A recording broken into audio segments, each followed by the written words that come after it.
Hello, once again, good morning, all of you.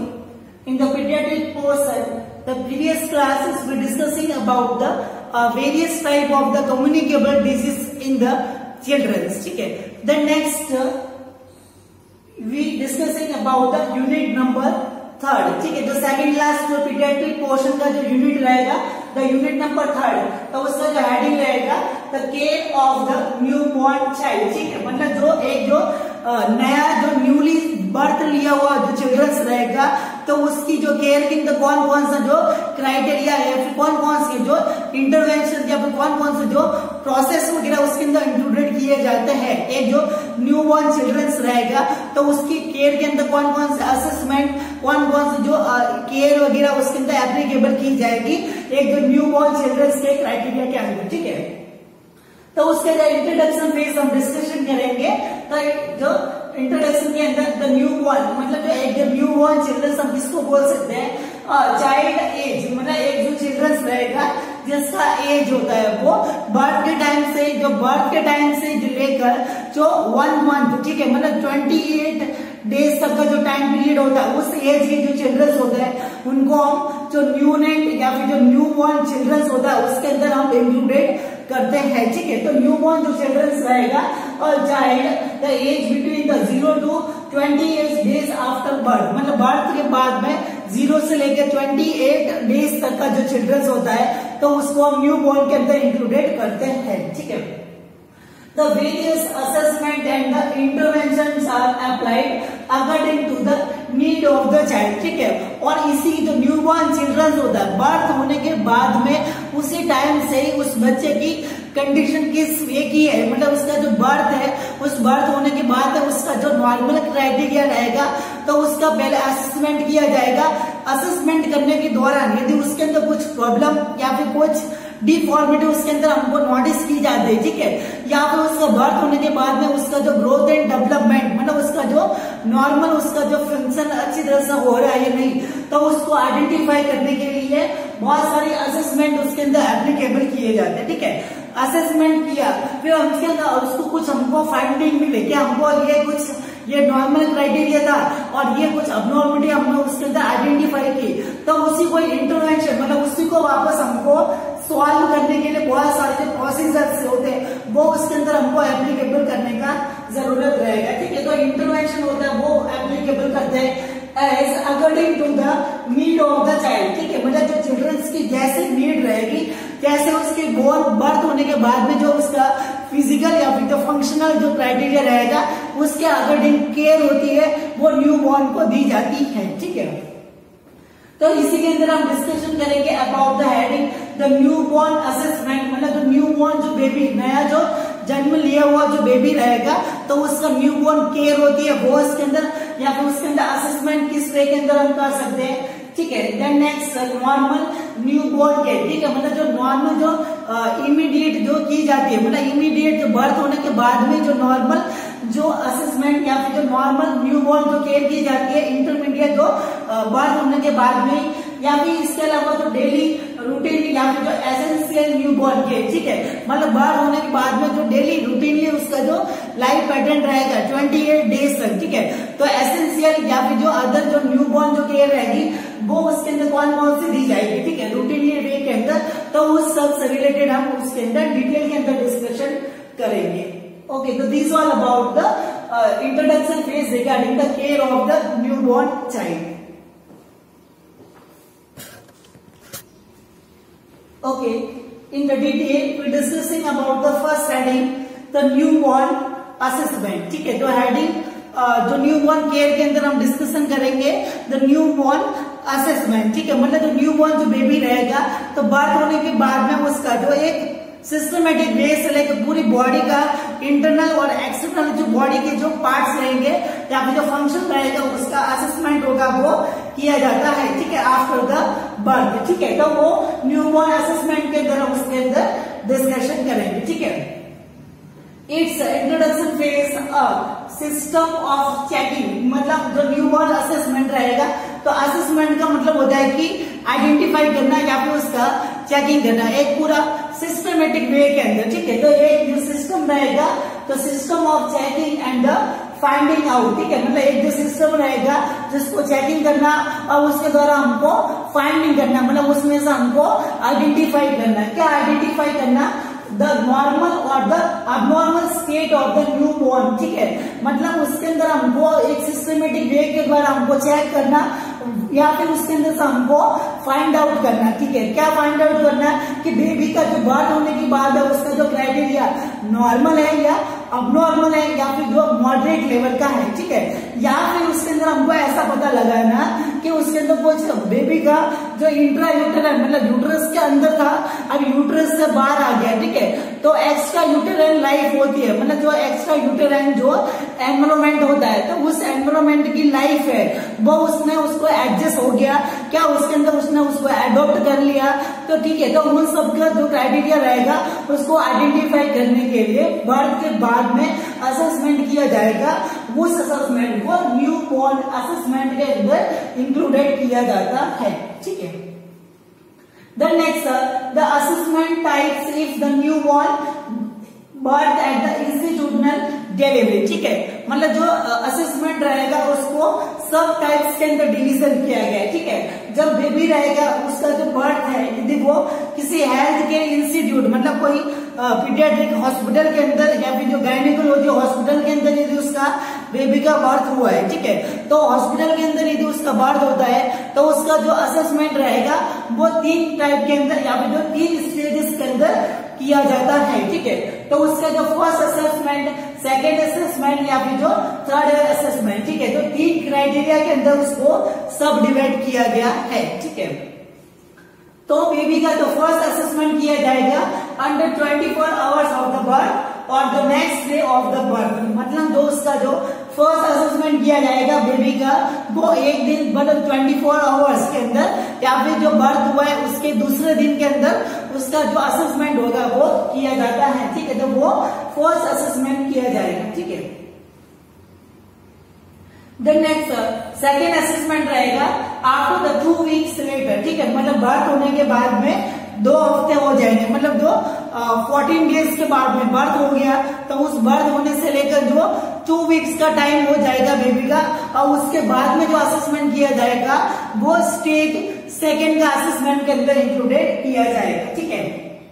Then next third stage assessment, ठीक है, तो third assessment किया जाएगा after the 4 to 6 week later, मतलब जो 1 महीने के बाद में जो बेबी बर्थ हो जाता है तो उसका 1 महीने के बाद में जो असेसमेंट किया जाएगा वो उसका थर्ड असेसमेंट एट लास्ट के अंदर असेसमेंट किया जाएगा, वो थर्ड स्टेज का असेसमेंट किया जाएगा after the 4 to 6 week later, मतलब 4 से 6 वीक के बाद में जो असेसमेंट किया जाएगा जब बेबी हॉस्पिटल के अंदर उसका डिलीवरी हुआ है तो 3 स्टेजेस के अंदर उसका असेसमेंट होगा वो उसके अंदर किया जाएगा।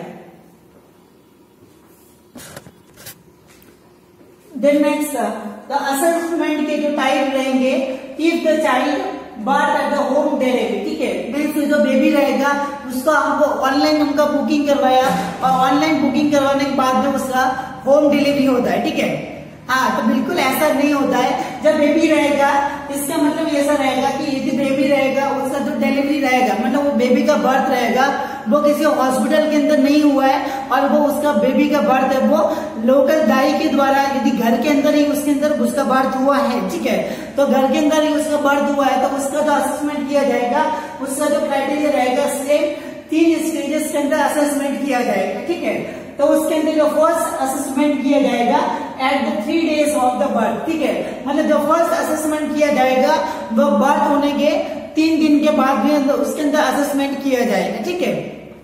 और उसके बाद में जो सेकेंड और जो थर्ड असेसमेंट किए जाएंगे वो सेकेंड और जो थर्ड असेसमेंट किए जाएंगे वो फर्स्ट असेसमेंट के combinely after the same time later, ठीक है, मतलब कुछ दिनों के बाद में कुछ समय के बाद में उसका सेकेंड और जो थर्ड ट्राइमेस्टर जो असेसमेंट होगा वो उसके अंदर एप्लीकेबल किया जा सकता है, ठीक है। तो ये रहेगा तो असेसमेंट टाइप्स, ठीक है, जो न्यूबॉर्न का असेसमेंट किया जाएगा तो असेसमेंट करने के लिए ये जो क्राइटेरिया रहेगा वो होम यदि डिलीवरी उसकी हुई है या फिर जो इंस्टीट्यूट के अंदर उसका डिलीवरी हुआ है तो उसके अकॉर्डिंग ये क्राइटेरिया और उसका टाइम पीरियड वो इस वे के अंदर रहेगा।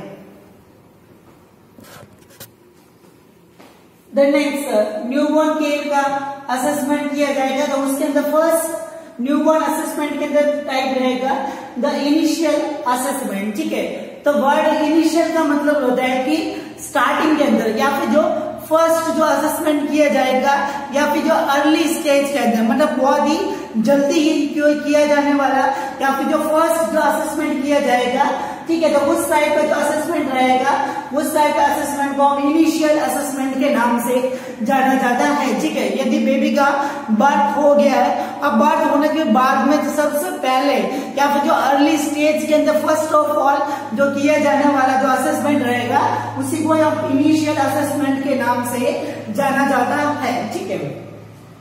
At early stage after the birth, ठीक है। तो इनिशियल असेसमेंट जो अर्ली स्टेज के अंदर बर्थ होने से तुरंत बाद के अंदर जो किया जाने वाला जो असेसमेंट रहेगा वो इनिशियल असेसमेंट के अंदर इंक्लूडेड किया जाएगा, ठीक है।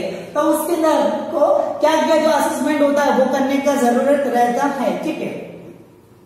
तो इसी के अंदर हम चेकआउट करेंगे the review the history of the mother gestational period, ठीक है। तो मदर का जो पूरा जो 9 महीने का जो प्रेगनेंसी का जो टाइम पीरियड रहेगा, ठीक है, मतलब जो पूरा जो 9 मंथ का जो प्रेगनेंसी का टाइम पीरियड रहता है तो उसकी जो सारी फाइल्स होगी, सारा जो क्राइटेरिया रहेगा, उसके जो फैमिली मेंबर्स रहेंगे या फिर जो मदर से हमको डिस्कशन करना है, ठीक है, कि पूरा जो प्रेगनेंसी का टाइम पीरियड रहा उसको कुछ प्रॉब्लम हुआ, क्या कुछ इंजरी वगैरह हुआ, क्या उसका लाइफ स्टाइल था, क्या उसकी जो हैबिट्स वगैरह थी, ठीक है।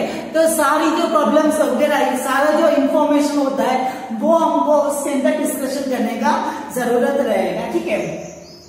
नेक्स्ट इसी के साथ में उस मदर का एज, ठीक है, या तो मदर को हमको आइडेंटिफाई करना है यदि मदर लेट एज के अंदर उसको प्रेग्नेंट हुई है या फिर अर्ली एज के अंदर उसका प्रेगनेंसी हुई है, ठीक है। तो एज रहेगा वो उसके अंदर हमको आइडेंटिफाई करना है, क्योंकि यदि लेट एज के अंदर यदि प्रेग्नेंट होती है लेडीज, ठीक है, तो उनके अंदर भी बहुत सारे कॉम्प्लिकेशन होने के चांस उसके अंदर हो सकते हैं, या फिर बहुत ही अर्ली स्टेज के अंदर मतलब कम उम्र के अंदर ही वो यदि माँ बन जाती है तो उसके अंदर भी बहुत सारे कॉम्प्लिकेशन हो सकते हैं, ठीक है। तो पर्टिकुलर जो फिक्स एज ग्रुप होता है प्रेग्नेंट होने का तो उसी टाइम पीरियड के अंदर होता है, तो उसके अंदर नॉर्मल जो क्राइटेरिया बेबी का हो सकता है, ठीक है। बट लेट स्टेज के अंदर या फिर अर्ली स्टेजेस का एज रहेगा वो भी उसके अंदर अफेक्टेड करेगा, ठीक है।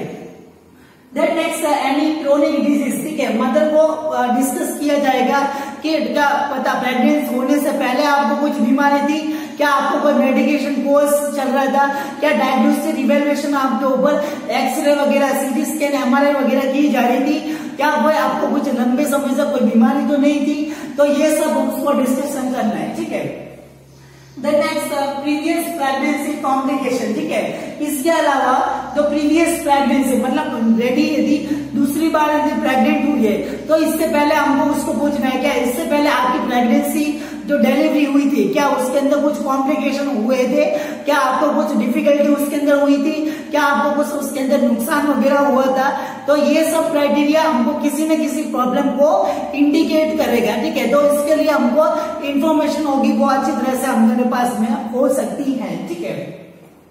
Then next current pregnancy criteria, ठीक है। और अभी के टाइम के अंदर जो प्रेजेंट टाइम की जो प्रेगनेंसी हुई है उसका जो डिलीवरी है उसका जो नॉर्मल या फिर क्या उसके अंदर जो क्राइटेरिया रहता है करंट उसका जो क्या क्राइटेरिया रहता है तो उसके बारे में हम उसका डिस्कशन किया जाएगा। उसकी जो पहले की जो फाइल वगैरह रहेगी, ठीक है, उसका जो गेस्टेशनल एज सारा उसका जो ब्लड प्रेशर वगैरह अनीमिया वाली कंडीशन वगैरह तो सारा क्राइटेरिया वो उसके अंदर लिखा हुआ होगा, ठीक है।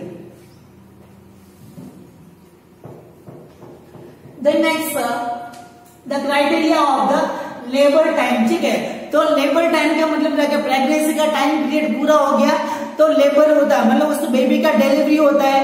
तो बेबी का डिलीवरी होते समय आपको कुछ प्रॉब्लम तो नहीं हुई थी, ज्यादा आपको पेन हुआ था, डिलीवरी को किस टाइप की हुई, सीजरियन वाली हुई या फिर जो वेजाइनल डिलीवरी हुई, आपको कुछ उसके अंदर डिफिकल्टी तो नहीं हुई, या फिर डिलीवरी के टाइम पे बेबी को कुछ नुकसान तो नहीं हुआ, इंस्ट्रूमेंटल उसके अंदर इंजरी वगैरह तो नहीं हुई, ठीक है, या फिर आने के अंदर बेबी को डिलीवरी करने के अंदर आपको बहुत तकलीफ हुई, या फिर इसके अलावा अदर कुछ डिफेक्ट उसके अंदर अराइज हुआ, ठीक है। इसके अलावा जो बेबी का प्रेजेंट उसके अंदर हमको देखना है कौन सा पार्ट रहेगा वो बेबी का सबसे पहले बाहर आया, ठीक है, बर्थ होने के बाद में सारा जो क्राइटेरिया रहेगा वो उसके अंदर हमको असेसमेंट करने का जरूरत रहेगा। ठीक है, तो ये रहेगा criteria of the labour time, ये सब हमको चेक करना है मदर के अंदर। ठीक है, तो ये सब सबसे पहले मदर से रिलेटेड हम डिस्कशन किया।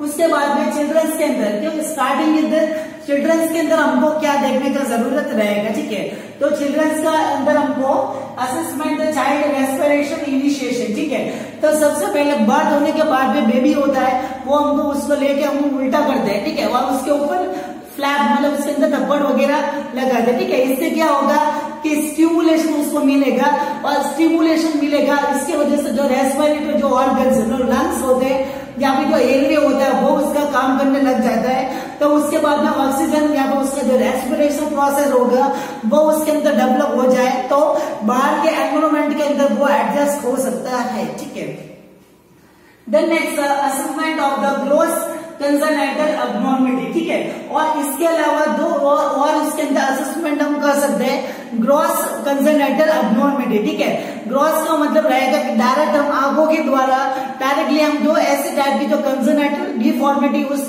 बच्चे के अंदर है, सीधा हमको बेबी को देखने से हमको पता लग जाता है कि ये बच्चे की कोई कंजेनिटल प्रॉब्लम है। ठीक है, तो हमको डायरेक्टली ग्रोस जो हमारी सीधी आंखों से हमको देखने में उसको आइडेंटिफाई हम कर सकते हैं। तो ऐसी प्रॉब्लम होती है उसको हमको आइडेंटिफाई करना है एट द स्टार्टिंग, मतलब जो अर्ली स्टेज के अंदर जो बेबी रहेगा उस टाइम पीरियड के अंदर, इनिशियल असेसमेंट के टाइम पीरियड के अंदर ये हमको चेक करने का रहेगा।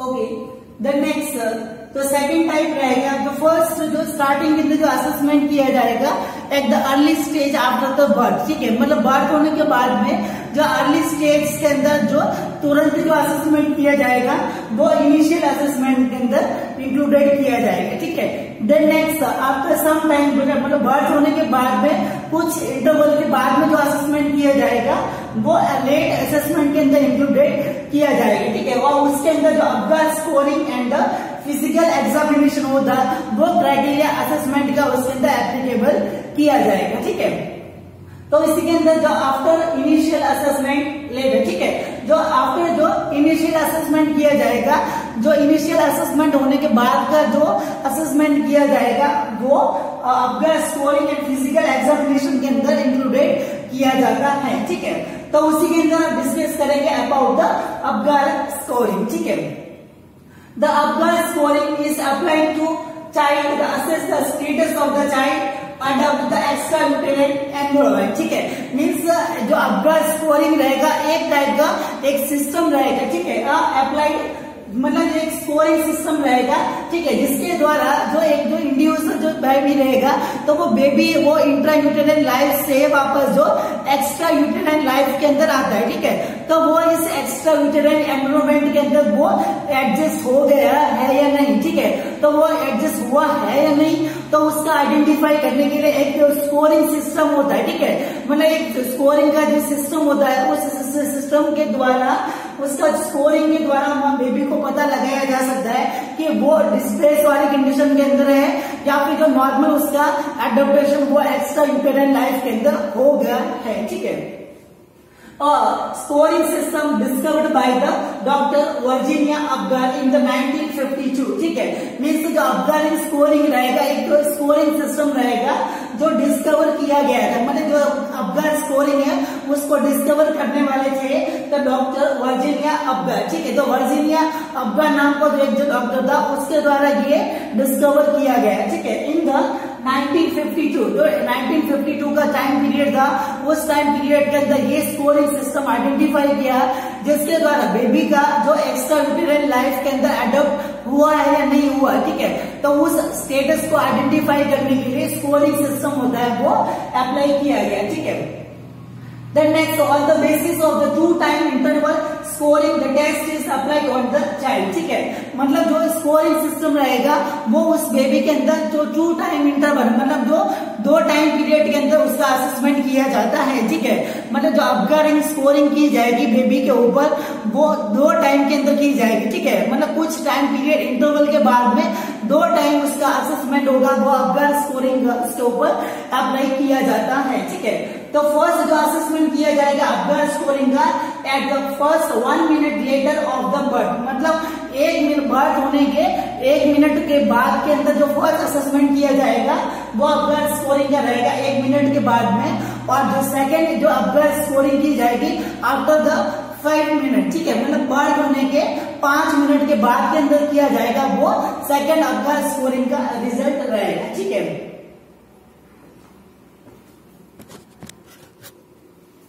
ठीक है, देन नेक्स्ट तो वर्ड अब्गर स्कोरिंग के अंदर जो वर्ड अब्गर रहेगा तो स्कोरिंग रहेगा वो किस बेसमेंट का जो क्राइटेरिया के बेस में रहेगा। ठीक है, तो कौन कौन से जो क्राइटेरिया के बेसमेंट के ऊपर जो स्कोरिंग, तो अब्गर जो वर्ड रहेगा उसके अंदर जो स्पेसिफिक वर्ड रहेगा वो एक स्पेसिफिक क्राइटेरिया से रिलेटेड स्टैंड करता है। ठीक है, तो वर्ड APGAR अब्गर, तो उसके अंदर जो बेबी रहेगा उसका जो स्किन कलर, ठीक है, तो word A stand for the appearance, मतलब बेबी का जो स्किन कलर के बेसमेंट के ऊपर उसका असेसमेंट किया जाएगा।